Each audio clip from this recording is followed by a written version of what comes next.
Uh-oh.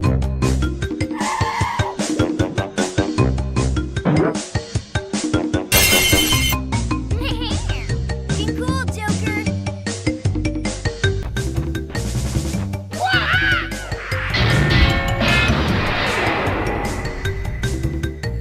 I've been wanting to do this for years now, expressing my feelings towards my favorite video game series of all time, Crash Bandicoot.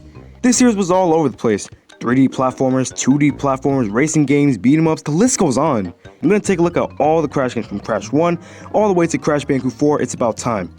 Not every single game in the series, because that means I gotta review the mobile games, so I'm gonna review all the console ones. I would also like to note that I'm gonna be straightforward in all these reviews. I'm not gonna rush through them and miss a fuck ton of obvious info about the games, but at the same time, I'm not gonna take my sweet ass time boring you guys to death talking about info you probably already know. Like you already know that PlayStation wanted a mascot to compete with Mario and Sonic. You already know the codename for Crash 1 was Sonic's ass game because the idea that you're playing as an animal in a 3D game. And you also already know that the idea was to take the 2D Mario games and flip it to 3D. Okay, enough bullshit. Time to review the game that started it all, Crash Bandicoot. The story in this game is that a mad scientist named Dr. Neo Cortex and his assistant Embryo are creating an army of evil and powerful animals to take over the world. When it was Crash's turn to turn evil, it failed and he ended up escaping. Tona Bandicoot, Crash's girlfriend, is now next in line, so it's up to Crash to save Tona and stop Cortex. Crash Bandicoot is just your simple linear 3D platformer. You go from point A to point B, defeat any enemies in your way, and try to get as many boxes as you can find. Crash controls though are pretty stiff and slippery, like his jumps feel pretty damn heavy, so you gotta be extra careful when you land. Good thing the levels were made for these controls, which is good because I'd be damn glad to deal with these controls in the fucking open world game. All Crash really does is run, jump, and use spin attack, so there's not really a whole lot to his controls. The graphics in this game is pretty damn good for the time. However, if you compare this to the sequels, yeah, you can really tell that these graphics haven't aged all that great. Like compared to the sequels, it looks blocky and Crash's model just looks fucking awkward. Also, it's just me, or does Crash's face structure change when you look at his running animation right after looking at his idle animation? But keep in mind, this game came out in 1996. These graphics were phenomenal at the time. Crash Bandicoot also has some collectibles to get along the way. Though this game isn't really considered a collectathon, the collectibles are only there if you're going for 100%.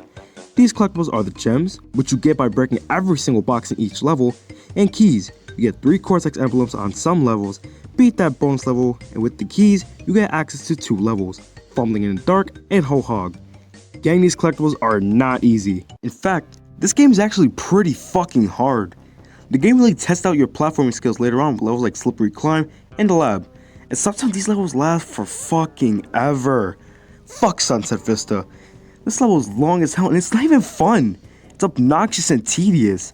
Oh, and the gems I mentioned earlier, yeah, a lot of them are bitches to get, and this is probably due to the checkpoint system. Yeah, it sucks. It saves your level progression, but it doesn't save the boxes you break, meaning that you cannot die at all after getting your first checkpoint. In fact, you can't die at all either way, because even if you backtrack to get all the boxes after you die, it still won't count for some strange fucking reason. Speaking of backtracking, that's another thing that makes this game frustrating, because some levels like Cortex Power and even the first level requires you to go to both paths to get all the gems, or in Cortex Power's case, paths within paths. Oh, and there's Up the Creek, where it requires you to backtrack even though you don't know that, because it's a hidden silhouette of a box that you only know about if you jump on a metal box that unlocks the hidden boxes and backtrack all the way back to get that box.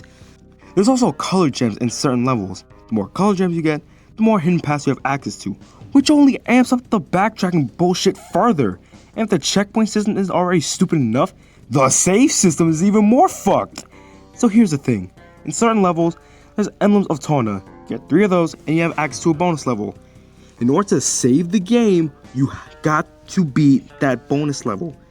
And it's not like they're in every single level, only some of them have them. And if you accidentally die in those levels, you don't get a second try, which means you have to start those levels all over again.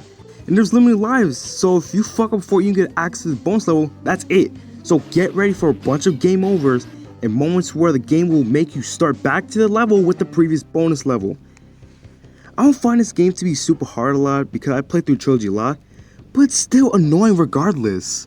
It doesn't help that Crash dies by 1 hit, but You're in luck because in some boxes, Aku Aku appears. He gives Crash an extra hit, and if you get 3 Aku Aku boxes without getting hit, you get invincible for a short period of time. The music in this game is pretty forgettable. It's not bad. In fact, I like the fact that the music is atmospheric and organic. Is that there's not really a track that I like all that much. Besides the theme, bosses in the game are pretty weak. Yeah, despite having hard ass levels, the bosses are pretty damn easy. Papu Papu is especially easy. All you have to do is bounce on his head 3 times and that's it. Even the final boss is pretty easy, if you know what you're doing. In fact, if you're going for 100%, you can actually save Tone before even fighting Cortex. Yeah, overall, Crash Bandicoot is actually a good game. Sure, it's hard as fuck and it's fucking stupid in some cases, but it makes up for it due to solid visuals and fun gameplay. Despite its flaws, I still have fun playing this game. It's a good start for the Crash Bandicoot series. So, what's next?